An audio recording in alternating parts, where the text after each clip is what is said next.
Today I'd like to take a look at the 1869 S half dollar.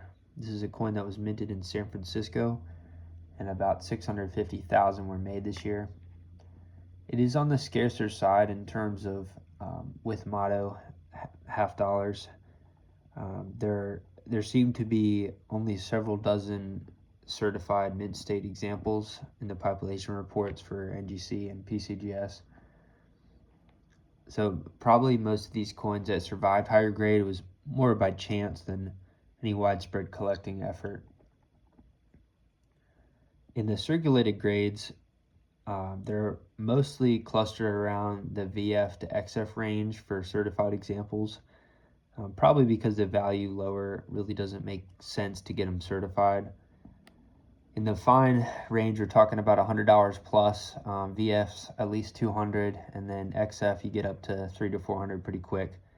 A lot of the pricing really just depends on the example itself. This one's VF 35, but the originality is really strong with this piece. So you do see a few marks. There's a contact mark on the neck there, and then a few on the reverse, but wear on the high spots right here on her chest, and then a little bit on the shield too. This is a coin that's, I think, pretty solid for the grade. But the thing I like about it more than anything is the originality. A lot of these were dipped or cleaned over the years, and coins surviving in this grade, fully original like this, are very hard to find. Even though the mintage is pretty high. Striking quality generally for a VF coin, we're not really looking too much at strike. I think this issue is noted to have some weakness around the stars in many examples, and on the reverse side of the shield. But I'm very happy with this coin. I think I paid about $230 for this, and I think it's good value for money. There's only between the two services, there's less than 1,000 total examples graded. The total population surviving, it's probably in the several thousand range plus, but most of those would be, lower grade coins. Just being on this West Coast, there weren't people putting them away. I think the collector base at this time was more in the eastern seaboard side of the country. There's also a few marks on the reverse shield, in the fields near the eagle right here. But you'd see weakness in strike, so the "in God we trust" part, there's some striking weakness that can happen. And then you do see evidence of wear on the high parts of the reverse design. But this is that color that's just very nice, original color. A little spot there on the left side by the eagle's wing.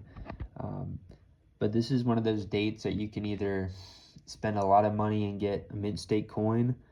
There's only a few dozen certified examples for this date, and pricing on those in gray sheet and book values, $1,600 to $1,800 for a nice lower mint state coin, and then 63 takes a big jump up to about 3,000, probably because so few are surviving.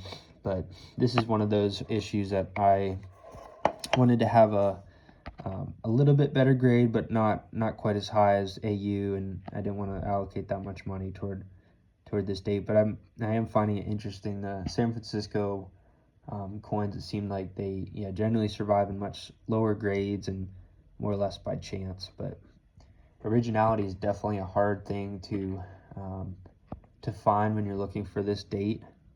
And this look for a coin with the fields dark and kind of crusty there, it's not for everyone. It's just I wanted to find examples that had not been cleaned or wiped or dipped in their lifetime. But I think this coin is one that this scratch here is maybe just kind of worn enough and just old enough to not really get called out on the holder.